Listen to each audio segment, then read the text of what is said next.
A very good evening and welcome to this edition of the Yes 101's Visual Radio. For the Newsfirst team, I'm Jed Abdeen and we start off with a look at your headlines.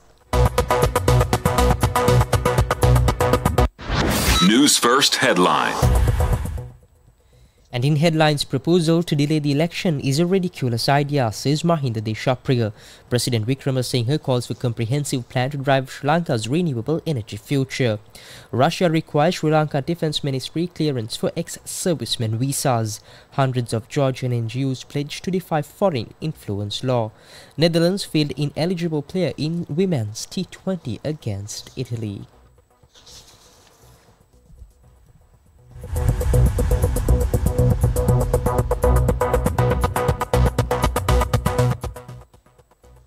And now your news in detail.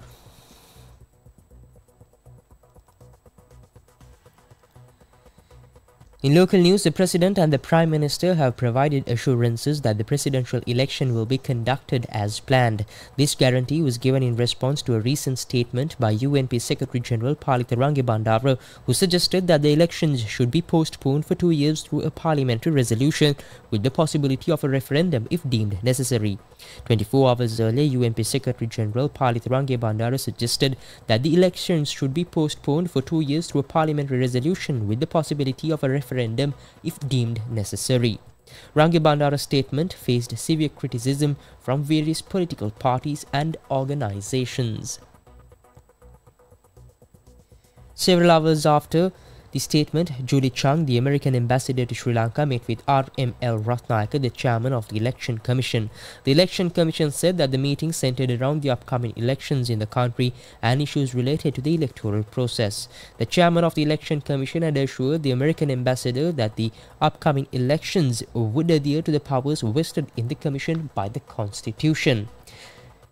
Posted on X, Ambassador Chung said she appreciated the meeting with the Election Commission to hear about plans for elections and upholding a transparent process. She added that as Sri Lanka, the US and many countries face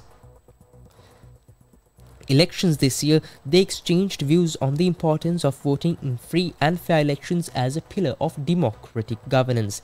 The local Daily Mirror published a report with a heading, "President asserts a no polls postponement." It added that President Wickremesinghe began receiving calls from several parliamentarians, including the opposition, to seek more clarity on the statement by Rangabandara, with the president finally having to distance himself from it, stating that there was no such move to delay the polls.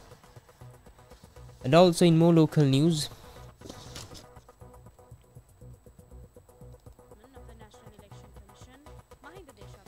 the former chairman of the National Election Commission, Mahinda Deshapriya, says the proposal to delay the election is a ridiculous idea.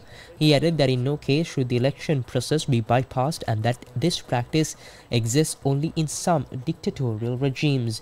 He said Sri Lanka must uphold its democratic principles and that extending the term of office without holding elections, be it through constitutional amendments or referendums, is unacceptable.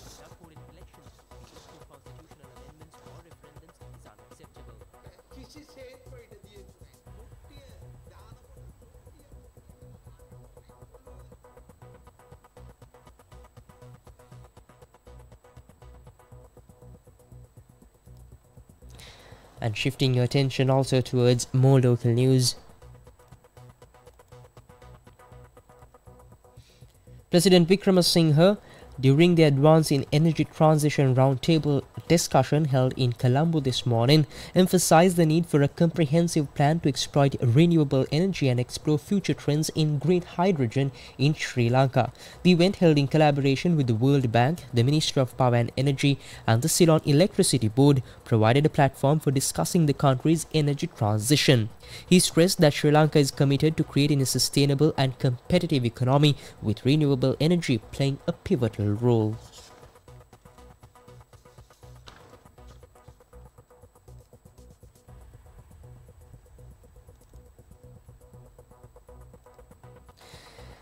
And also in even more local news, Sri Lanka's Minister of Foreign Affairs, President's Counsel Ali Sabri said that Russia will now require Sri Lanka Defence Ministry clearance for visa visits issued for ex-servicemen. The Foreign Minister said he engaged in a meeting with the Russian ambassador in Colombo today. According to a post on X, the duo addressed the urgent situation of Sri Lankans being deployed in the Russia-Ukraine conflict and agreed on immediate steps to resolve these issues. Russia will now require Sri Lanka Defence Ministry clearance for visit visas of ex-servicemen, he added. The upcoming visit by the State Minister of Foreign Affairs to Russia will enable further discussions to find a solution to the matter, added the minister. And up next is international news.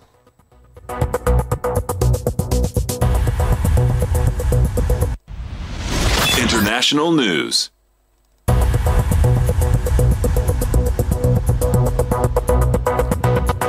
And in international news, hundreds of NGOs in Georgia have decided to defy the country's controversial foreign influence law.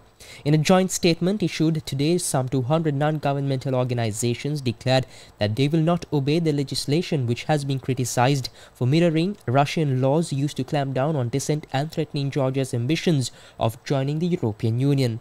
The statement came a day after the country's parliament overrode a presidential veto of the law, the passage of which has prompted weeks of massive protests. Opponents worry that apart from limiting the work of NGOs, the legislation will restrict media freedom and obstruct Georgia's chances of joining the EU. Up next is your update on sports.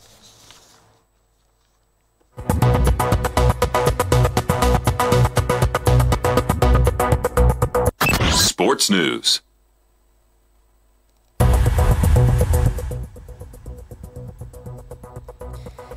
And finally, in sports, the Royal Dutch Cricket Association has accepted responsibility after Netherlands fielded an ineligible player in a women's T20 against Italy on Monday. Netherlands thrashed Italy by 94 runs in the first T20 of a 4-match series on Tuesday, posting 178 for 4 before restricting their opponents to 84 for 9, but they did so while selecting a player who was not qualified under the ICC's eligibility regulations. The KNCB flagged this to the ICC after they had realized their error. Netherlands fielded 2 T20 debutants against Italy, namely Madison Landsman, who took a hat-trick for South Africa at the inaugural Under-19 Women's T20 World Cup last year, and Sanya Kurana.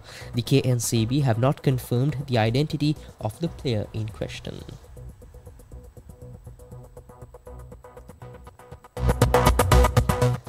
And with that, we wrap up this evening's edition of the Yes 101's Visual Radio. For the Newsfirst team, I've been Joad Abdin. Thank you for watching, good night, and take care.